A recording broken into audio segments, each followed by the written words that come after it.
Shalom, selamat pagi. Mari awali hari ini dengan semangat baru dengan mendengarkan renungan pagi. Minggu 10 Mei 2026, JN Lohboroh bertemu JN Andrews. Mazmur 19 ayat 8, Taurat Tuhan itu sempurna menyegarkan jiwa. Lohboroh telah melayani sebagai pengkhotbah Advent yang masih memelihara hari Minggu selama sekitar 3,5 tahun ketika ia pertama kali bertemu dengan seorang pendeta dari golongan gereja Masehi Advent hari ke-7. Pada masa itu, beredar kabar bahwa kelompok penganut hari Sabat tidak hanya memelihara hari Sabtu, tetapi juga melakukan demonstrasi fanatik yang gaduh. Lohboroh awalnya tidak tertarik, tetapi seorang pria bernama Orton mendesaknya untuk hadir dengan alasan bahwa beberapa jemaatnya telah bergabung dengan kelompok tersebut dan ia harus meluruskan ajaran sesat itu. Orton bahkan menantangnya untuk menyiapkan ayat-ayat dan menunjukkan dalam waktu 2 menit bahwa Sabat telah dihapuskan. Dengan tantangan itu, Lohboroh pun mengumpulkan ayat-ayatnya dan bersama beberapa teman penganut Advent hari pertama menghadiri pertemuan para penganut hari Sabat. Namun, setelah pertemuan itu, ia mengalami perubahan total. Ia mendapati bahwa tidak ada fanatisme seperti yang dikabarkan.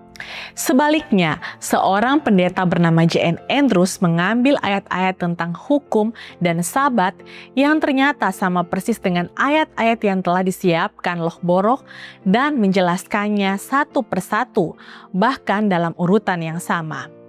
Hal itu sudah lebih dari cukup baginya.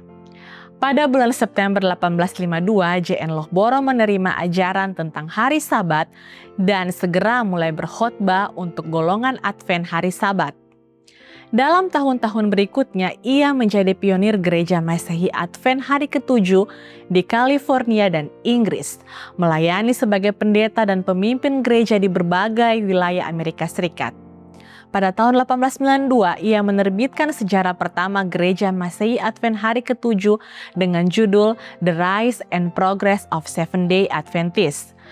Kebangkitan dan perkembangan gereja Masehi Advent hari ke-7, yang kemudian direvisi pada tahun 1905 menjadi The Great Second Advent Movement atau gerakan kedatangan kedua yang besar.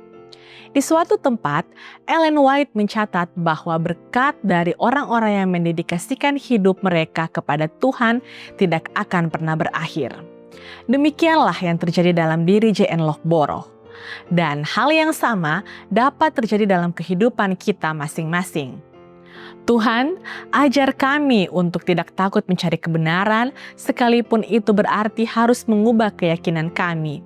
Gunakan hidup kami sebagaimana Engkau telah menggunakan JN Lohboroh. Kiranya renungan di pagi hari ini dapat menjadi kekuatan bagi kita semua dan menjadi perenungan kita sepanjang hari ini. Amin. Mari kita berdoa. Bapa dalam kerajaan sorga, terima kasih Tuhan untuk berkat-Mu kepada kami yang masih boleh kami rasakan di pagi hari ini. Nafas hidup dan berkat firman Tuhan, kiranya semua yang terjadi dalam kehidupan kami adalah sesuai dengan kehendak-Mu. Bapa, berkati kami sepanjang hari ini dengan segala aktivitas kami, selalu tuntun kami dengan setiap langkah kehidupan kami. Inilah doa dan pengharapan kami Tuhan, dalam nama Yesus kami telah berdoa. Amin. Demikianlah renungan pagi hari ini. Silakan share video ini dan subscribe YouTube channel Cornelius Media dan follow kami di Instagram dan Facebook @corneliusmedia. Tuhan memberkati kita semua dan sampai jumpa esok hari.